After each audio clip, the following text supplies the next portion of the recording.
Guys, আজকের ভিডিওতে আমি আপনাদেরকে দেখাবো কিভাবে আপনি শাক দিয়ে মাছ ঢাকবেন।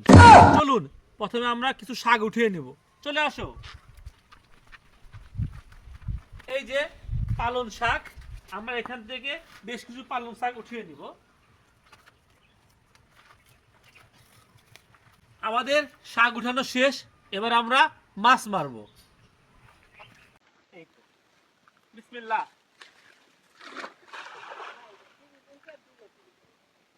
যাই হোক, আমি কাঁকড়া দিতে গিয়ে অনেক দূরে চলে গিয়েছে।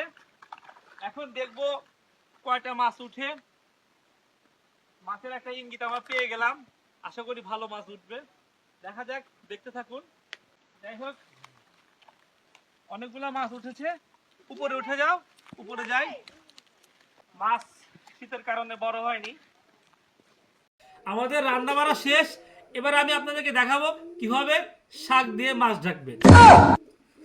এই যে আমরা প্লেটে অলরেডি ভাত মাছ নিয়ে নিয়েছি। আপনি মাছ দিয়ে ভাত খাচ্ছেন এবং শাকও আছে। হঠাৎ করে কেউ আপনার সামনে চলে আসলো, আপনি তাকে মাছ দেখাবেন না। এই জন্য কি করবেন, আপনি শাকগুলো আস্তে আস্তে ভাবে তুলে দিবেন, যাতে করে সে বুঝতে পারে আপনি শুধু শাক দিয়ে ভাত খাচ্ছেন, আপনার প্লেটে মাছ নাই। আসলে মূলত খাচ্ছেন মাছ, কিন্তু আপনি ঢেকে রাখতেছেন। এটাকেই বলে মূলত শাক দিয়ে মাছ ঢাকা, মানে মূল জিনিসকে লুকিয়ে রাখা। যাই হোক বন্ধুরা, কেমন লাগলো অবশ্যই জানাবেন। আর আপনারাও বেশি বেশি করে শাক দিয়ে মাছ ঢাকবেন, তারপরে খাবেন। আল্লাহ হাফেজ।